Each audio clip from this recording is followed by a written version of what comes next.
ইনকিলাব জিন্দাবাদ। জানিয়ে দিব হাতে থাকা সর্বশেষ আপডেট বাংলা সংবাদ। প্রথমেই সংবাদ শিরোনাম।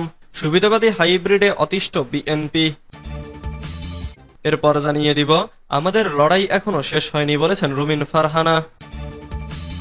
এদিকে ডক্টর ইউনূস ও মোদির বৈঠক আশার আলো হিসেবে দেখছে বিএনপি। আরো জানিয়ে দিব ভারতের সঙ্গে সম্পর্ক নিয়ে যা বললেন সার্জিস। সর্বশেষ জানিয়ে দিব বাংলাদেশি রোগীদের জন্য দুয়ার খুলেছে চীন, দেশে চিকিৎসার মান বাড়ানোর পরামর্শ।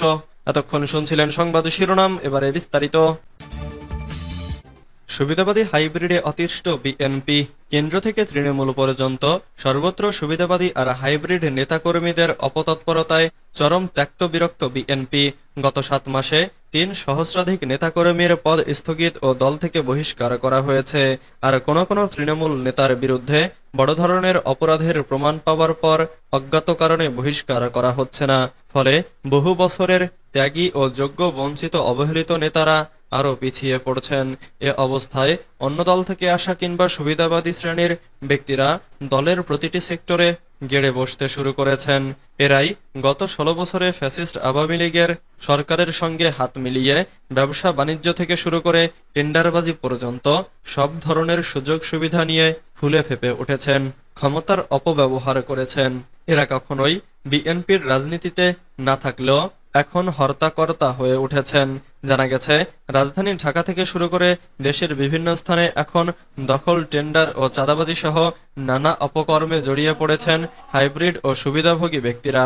এসব ঘটনার তদন্তে বেশিরভাগই হয়তো হাইব্রিড নয়তো সুবিধাবাদী তাউট বাটপার শ্রেণীর ব্যক্তিদের সংশ্লিষ্টতা পেয়েছেন দলটির দায়িত্বপ্রাপ্ত নেতারা। অথচ বিএনপি ও অঙ্গ সহযোগী সংগঠনের নেতাকর্মীদের ওপর এসব অপকর্মের দায় চাপানো হয়েছে। বিদ্যমান পরিস্থিতিতে দলটির ত্যাগী ও দুঃসময়ের নেতাকর্মীরা চরম বিব্রত। আমাদের লড়াই এখনো শেষ হয়নি বলেছেন রুমিন ফারহানা।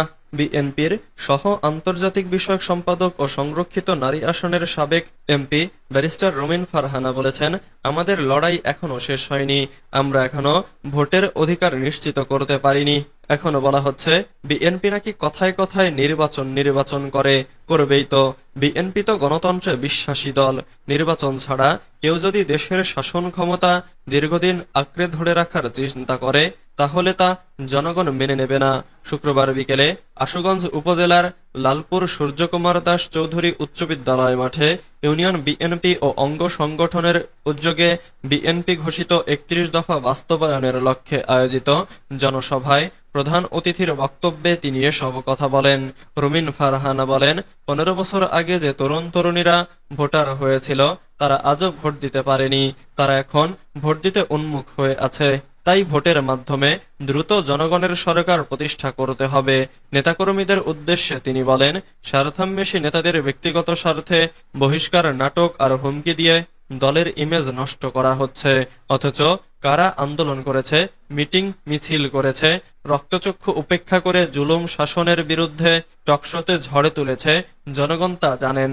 লালপুর ইউনিয়ন বিএনপির সিনিয়র সহসভাপতি হাজী মোহাম্মদ জামাল মিয়ার সভাপতিত্বে অনুষ্ঠিত জনসভায় বিশেষ অতিথি হিসেবে বক্তব্য রাখেন জেলা বিএনপির সাবেক সভাপতি ও সাবেক পৌর মেয়র হাফিজুর রহমান মোল্লা কোচি, জেলা বিএনপির সাবেক সাধারণ সম্পাদক জহিরুল ইসলাম জহির সহ আরো অনেকে।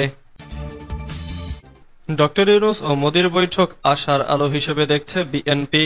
ব্যাংককে বিমস্টেক সম্মেলনের ফাঁকে বাংলাদেশ সরকারের প্রধান উপদেষ্টা ডক্টর মোহাম্মদ ইউনূসের সঙ্গে ভারতের প্রধানমন্ত্রী নরেন্দ্র মোদির প্রথম দ্বিপক্ষীয় বৈঠককে আশার আলো হিসেবে দেখছে বিএনপি। দলটির মহাসচিব মির্জা ফখরুল ইসলাম আলমগীর বলেন, বিমস্টেকে সাইডলাইন বৈঠক হয়েছে, এটা খুব আনন্দের কথা। আমরা মনে করি যে ভূরাজনীতি এবং বর্তমান বিশ্ব রাজনীতির যে প্রেক্ষাপট এবং বাংলাদেশ ভারতের এ অঞ্চলের যে প্রেক্ষাপট, সেই প্রেক্ষাপটে আমাদের প্রধান উপদেষ্টা ডক্টর ইউনূস এবং ভারতের প্রধানমন্ত্রী নরেন্দ্র মোদী সাহেবের বৈঠকটা আমাদের সামনে একটা আশার আলো তৈরি করেছে। শুক্রবার সন্ধ্যায় গুলশানে বিএনপি চেয়ারপারসনের কার্যালয়ে দলটির মহাসচিব সাংবাদিকদের প্রশ্নের জবাবে দুই দেশের শীর্ষ নেতাদের বৈঠক নিয়ে এরকমই প্রতিক্রিয়া ব্যক্ত করেন। ভারতের সঙ্গে সম্পর্ক নিয়ে যা বললেন সার্জিস।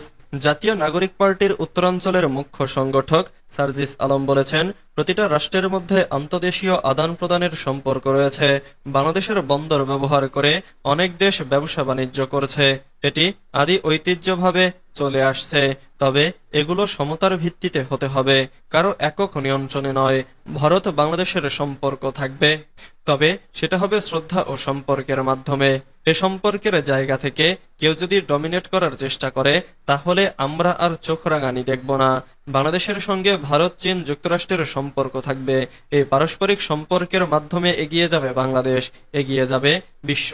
সার্জিস আলম তার নির্বাচনী এলাকা পঞ্চগড় 1 আসন থেকে এসে শুক্রবার রংপুর কিরামতিয়া মসজিদে জুমার নামাজ আদায় করেন। পরে তিনি এসব কথা বলেন।